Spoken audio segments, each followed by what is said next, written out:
नमः सिद्धेभ्याम्।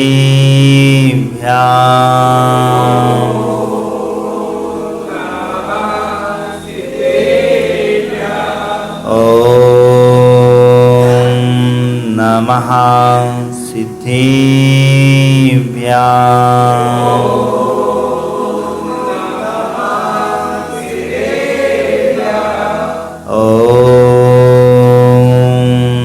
नमः सिद्धेभ्याम्।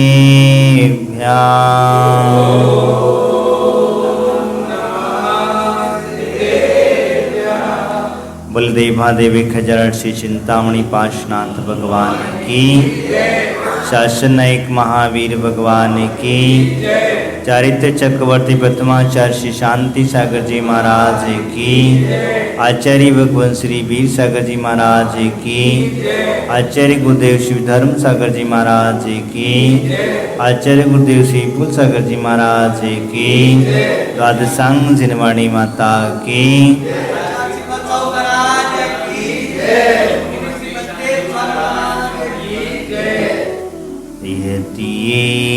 सीतन्ने मुकुरे विश्वास सिद्धि सीता समं भ्रांति द्रौपे बेजन लसंतोतिरहिता जगत् साक्षी मार्ग प्रगटने परोभा निरिवियो महावीर स्वामी नयन पथगामी भवतु मे। अताम्र्या चक्षु कमलयुगलं स्पन्दरहितं जनाकोपापायं प्रकटयति पाप्यन्तरमपि स्फुटं मूर्ति यस्य प्रशमति मयि पाति विमला महावीर स्वामी नयन पथगामी भवतु मे। तीसरा नंबर देखिए, नमन नाकेन्द्राली मुकुटमणि भाजाल जटिलं लसत् पाताम्भोसे द्वयमहि यदियं तनुगता चालाशान्तै प्रभावति अम्बास्मपि महावीर स्वामी नयन पथगामी भवतु मे। नमन्नाकेन्द्राली मुकुटमणि भाजाल जटिलं लसत् पादाम्भोसे द्वयमहि यदियं तनुगता भवज्ज्वालाशान्तै प्रभावति वास्तमपि महावीर स्वामी नयन पथगामी भवतु मे। यहाँ कहते हैं भगवान के दोनों चरण जो हैं उन चरणों की पूजा इंद्र करते हैं, मुकुटों से नमस्कार करते हैं। वो मुकुटों की चमक भगवान के चरणों में पड़ती है, ना कि उनके चेहरे पर। जो भी मुकुटों की आभा है, जो भी मणियों की जो प्रभा है, जिसको कहेंगे किरणें निकलती हैं, वो भगवान के चरणों पर पड़ती हैं। ये देखिए सबसे बड़ा अतिशय होता है। हम कोई भी चीज़ लगाते हैं, सामने वाले का चेहरा देखने की कोशिश करते हैं कि भाई चेहरा क्यों, और हम उसे चेहरे के पीछे समझ नहीं पाते हैं। लेकिन यहाँ तो कहते हैं कि भगवान के द्वय चरण, कुछ नहीं चाहिए मुझे। और आप भी जब बोलते हो कि हे भगवान मेरे हृदय में द्वय चरण पा दो, मैं आपके दोनों चरण मेरे हृदय में स्थापना कर रहा हूं। क्या आपने कभी इस बात पर चिंतन किया, क्यों आप चेहरा क्यों नहीं कहते, हाथ क्यों नहीं कहते, छाती क्यों नहीं कहते, बाकी कोई चीज नहीं, चरण चाहिए। क्यों? क्योंकि मुझे भी वो आचरण प्राप्त हो। क्यों चाहिए मुझे चरण? क्योंकि जो आचरण तुमने प्राप्त किया है वो आचरण मुझे चाहिए। इसीलिए मुझे चरण चाहिए, क्योंकि जब तक वो चरणों को नहीं समझेगा तब तक वो आचरण को प्राप्त नहीं हो सकता। चरण यानी आपके उन बताए हुए मार्ग पर चलना। आचरण क्या है? जो पीछे छोड़ करके आ गए हैं वही तो आचरण है उनका। और उन्होंने कैसे कैसे चले, किस प्रकार से चले, वो आचरण व्यवस्था है। तो इसीलिए कभी भी हम जब कभी भी ध्यान देते हैं या भगवान की भक्ति करते हैं तो चेहरा मत निहारना, भावना चेहरे की मत रखना, न गड़बड़ हो जाएगी। गड़बड़ क्या होगी? जो आज वर्तमान में हो जाती है, चेहरे को देखने से ही आचरण का आचरण कौन देखता है। और पहले के लोग जो थे, अगर वास्तविकता देखा जाए तो बुजुर्ग लोग जो थे, एक लड़की जब देखने जाते तो चेहरा नहीं देखते थे उसका, उसके पैर देखते थे। और आज पैर देखना बंद हो गया, आज तो चेहरा, और जहां चेहरा देखना चालू हुआ सब गड़बड़ हुआ। तो वो क्यों करते थे? किसी बुजुर्ग से हमने पूछा, कभी तुम जो पहले के लोग, पुराने लोग जो हमेशा कहते हो कि लड़की के पैर देखना चाहिए, वो लोग कहते थे कि भाई पैर देखना चाहिए, जब जाओ तब भी पैर, चेहरा मत देखना। बोले चेहरे पर क्या रखा है? बोले कि वर्क चढ़ा है गोबर की मिठाई पर। बोले यहां चांदी का वर्क चढ़ा है गोबर की मिठाई पर, अंदर गोबर भरा है महाराज, और ऊपर से कितना भी सुंदर हो तो आदमी क्या करने वाला है? तो मैंने कहा यार तुम्हारी बात तो सही है, तो फिर मैंने पैर क्यों देखते हो? तो वो कहते कि महाराज पैर से पता चल जाता है कि ये औरत, ये लड़की हमारे घर के बहू बनने लायक है या नहीं, इसका चारित्र कैसा रहेगा। ध्यान रखना मैं जो कह रहा हूं, इसका चारित्र कैसा रहेगा। ये घर में आएगी तो घर में लक्ष्मी आएगी या जाएगी। कभी कभी ऐसा हो जाता है, किसी लड़की का शादी होकर के घर में आता है और आपके घर से लक्ष्मी का दरवाजा बाहर का खुल जाता है, तो वो कहते कुलक्षणी आ गई। हमारे घर में कुलक्षणी आ गई है, इस वजह से हमारे घर में से लक्ष्मी। और किसी किसी का पैर इतना सुंदर होता है, घर में आने से पहले ही उस घर की प्रगति होना प्रारंभ हो जाती। इसलिए जो बुजुर्ग लोग हुआ करते थे, चेहरा नहीं देखते थे, वो उनके पैर देखते थे। अब पैर में क्या देखते? पैर में क्या देखना?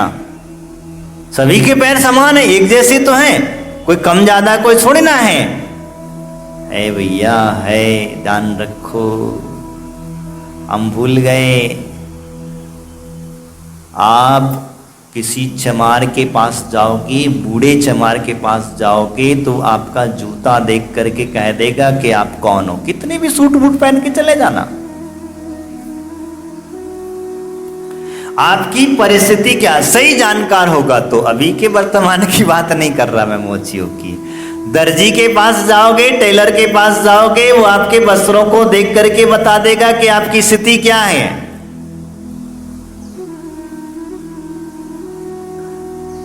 ये किसके कपड़े हैं और कौन पहन रहा है और कैसा व्यक्ति ने पहन रहा है, ये वो बता देगा। अभी की बात नहीं कर रहा, पुराने जो लोग हुआ, बड़े पहुंचे लोग हुआ करते थे,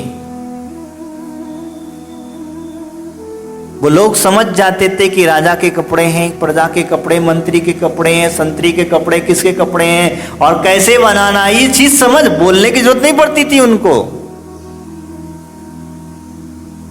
उन्हें ऑटोमेटिक इस बात का ज्ञान हो जाता था। तो इसलिए मैं आपसे कह रहा हूं, क्यों? इसीलिए चरणों को देखने की कोशिश करना। देवता आते हैं, भगवान का चेहरा नहीं निहारते हैं, उनमें ताकत ही नहीं है। उनकी आंखों में इतना तेज है, वो चेहरे में इतना तेज है कि जो हम देख सके, असंभव। हमारी नजर उन चेहरे पर टिक नहीं पाती है। तो टिक नहीं पाती तो क्या होता है?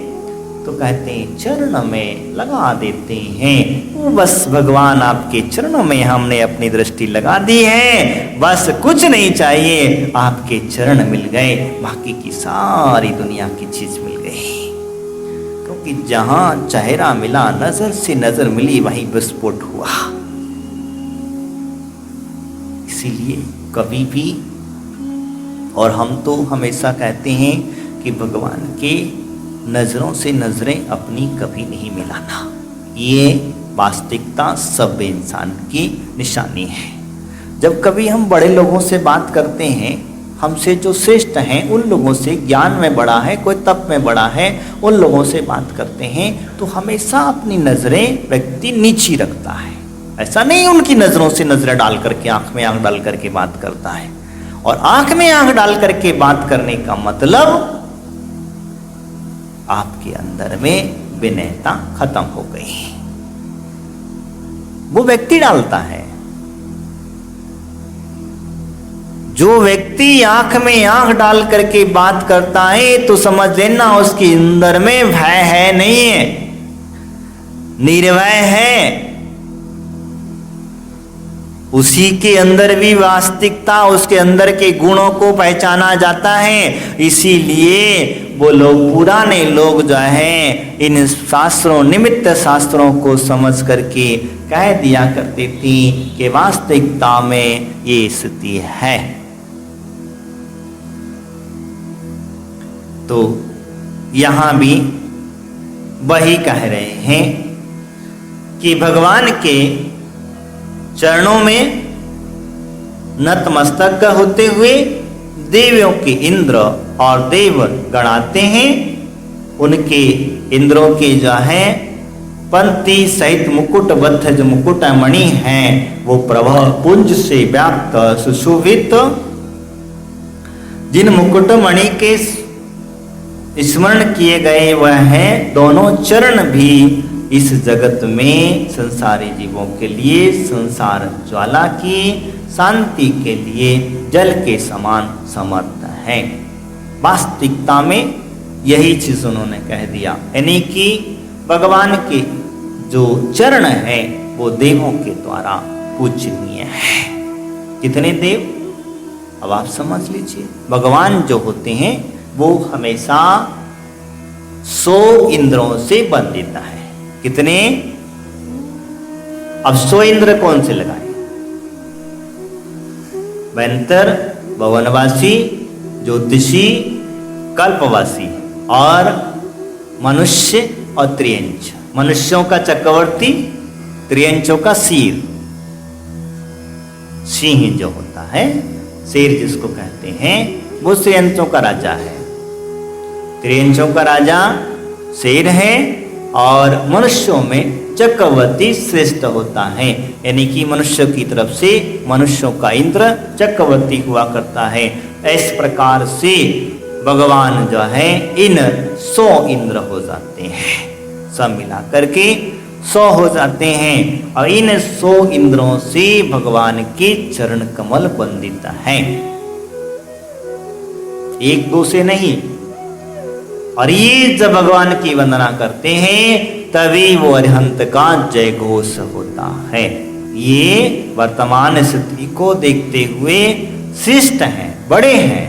तो जब बड़े लोग नमस्कार करेंगे तो छोटा अपने आप करेगा ही करेगा। जहां देखा होगा आपने प्रतिमा प्रतिष्ठा होती है तो प्रतिष्ठा होने के तुरंत बाद ऐसा नहीं कि आप लोग श्रावक लोग नमस्कार करें, नहीं, उस प्रतिमा को मुनिराज नमस्कार करते हैं, तत्पश्चात वो श्रावक नमस्कार करता है। क्यों? क्योंकि जिस प्रतिमा को मुनिराज ने नमस्कार कर लिया, यानी वास्तविकता ये प्रतिमा प्रतिष्ठित है, अरहंत के गुणों से भूषित है, सिद्धों की इसमें स्थापना हो चुकी है। इसीलिए इसको प्रतिष्ठा को सर्वप्रथम मुनिराजों को नमस्कार, क्योंकि मुनिराज ने जहां नमस्कार वो प्रामाणिक हो जाता है। क्या होता है?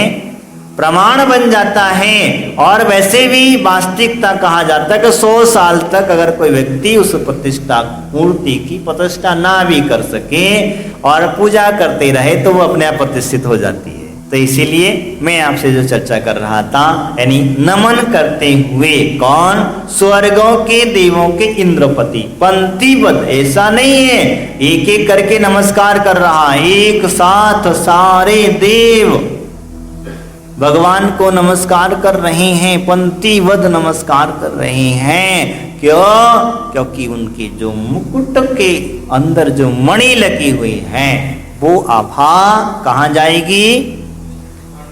चरणों पर, चेहरे पर नहीं गिरेगी, उनके छाती वक्षस्थल आदि पर नहीं गिरेगी, वो आभा जो है चरणों पर ही जाएगी। और यही संदेश देती है कि ये भगवान आपने जो आचरण को प्राप्त हुए हैं वो आचरण हमें भी प्राप्त हो, हमें भी उस गति की प्राप्ति हो, वह चीज हमें भी मिले। इसीलिए ये मुकुट का पुंज जो है आपके चरणों में झुक रहा है, इसीलिए हम झुका दिए हैं। अब आगे कहा उन्होंने, स्मरण किए गए दोनों चरण भी इस जगत में संसारी जीवों को संसार ज्वाला की शांति के लिए, किसके लिए उन्होंने नमस्कार? इन्होंने नमस्कार स्वयं के लिए नहीं किया, तुमको बताने के लिए किया, तुम्हें समझाने के लिए क्या कि ये साक्षात अरहंत हैं, ये भगवान बन चुके हैं, इसीलिए हम इन्हें नमस्कार कर रहे हैं। और जब हम नमस्कार कर रहे हैं तो तुम्हें बता दिया गया कि तुम भी नमस्कार करो। अगर जहां देव नमस्कार करते हो तो तुम नमस्कार नहीं करोगे? हाँ, जिस किसी व्यक्ति को, जिस किसी जीव को अगर देवों के इंद्र नमस्कार कर रहा हो तो तुम नमस्कार करोगे या नहीं करोगे? हाँ, करोगे ना कि नहीं करोगे?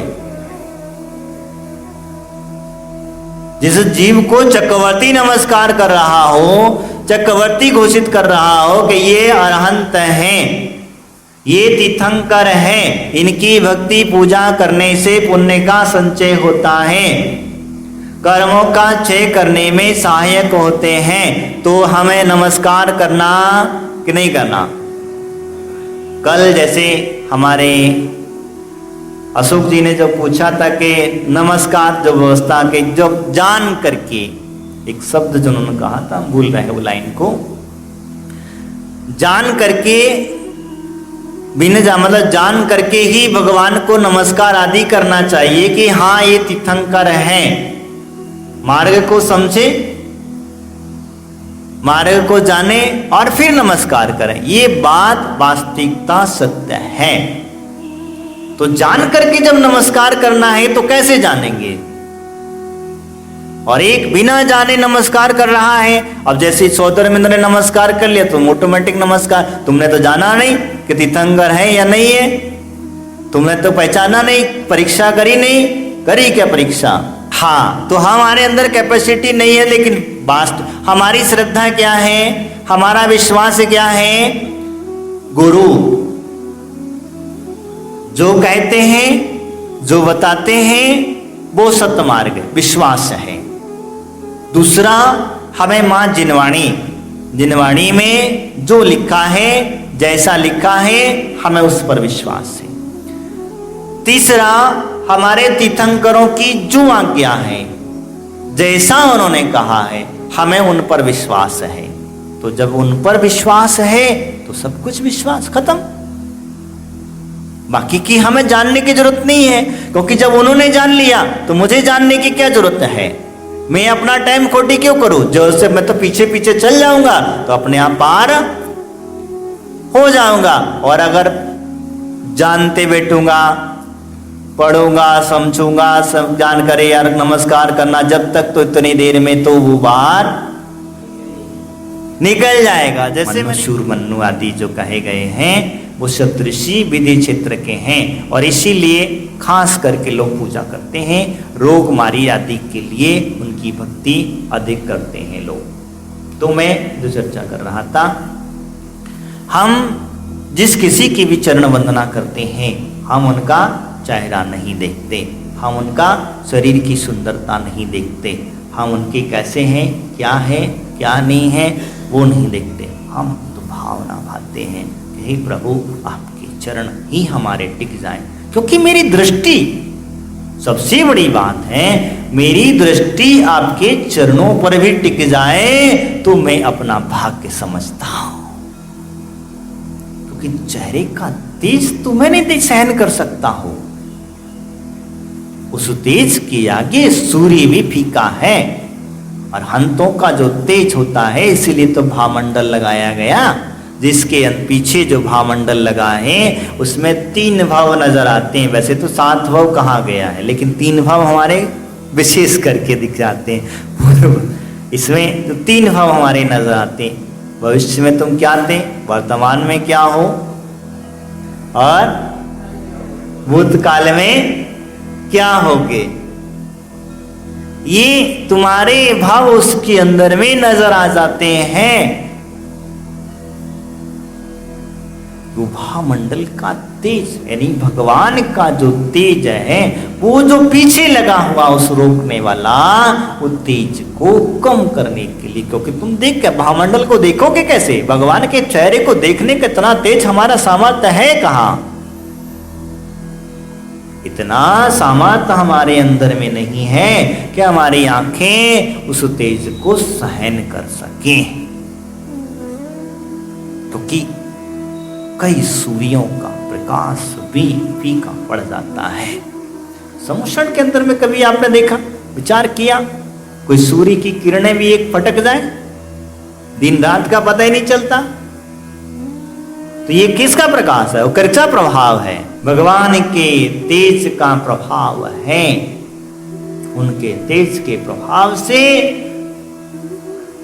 मणि आदियां वहां लगी रहती हैं, स्फटिक मणि आदि की भूमियां हुआ करती हैं। उन भूमियों के अंदर में भी भवन आदि होते हैं, लेकिन वहां पर सूर्य के प्रकाश की आवश्यकता नहीं होती, वहां दिन और रात का पता ही नहीं चलता है, ऐसा उसका प्रभाव हुआ करता है। तो इसीलिए हम यहाँ पर जो चर्चा कर रहे थे, तो भगवान के दोनों चरण भी इस जगत के संसारी जीवों को क्या कर रहे हैं, सेवों के संसार ज्वाला की शांति के लिए। अब संसार की ज्वाला, संसार की ज्वाला क्या है,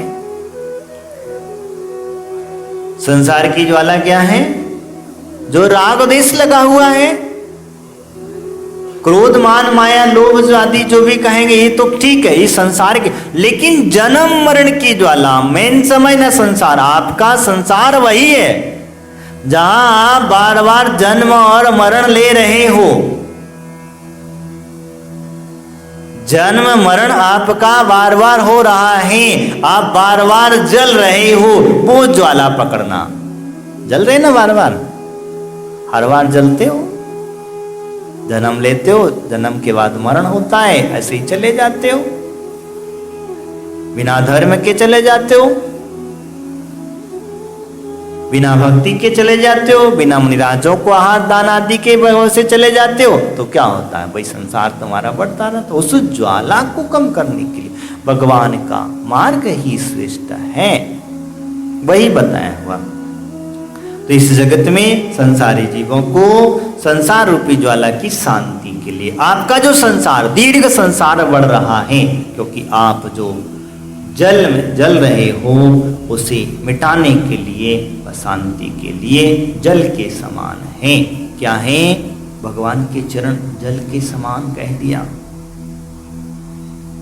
जल के समान। जल के काम क्या है, स्वभावता, शीतलता, उष्णता नहीं है, उपमा दी है जल की, उन्होंने उपमा दी है, लेकिन जल नहीं है, नहीं तो जल समझ बैठो, उपमा दी है, शीतलता स्वभाव है, और शीतलता हमें प्राप्त होती है, यही उन्होंने भावना भाई समर्थ है। ऐसे भगवान महावीर स्वामी, यानी महावीर स्वामी मेरे नेत्रों के मार्गामी होवे, इन्हीं भावना के साथ महावीर भगवान की, आचार्य बुद्धि फूल सागर जी महाराज की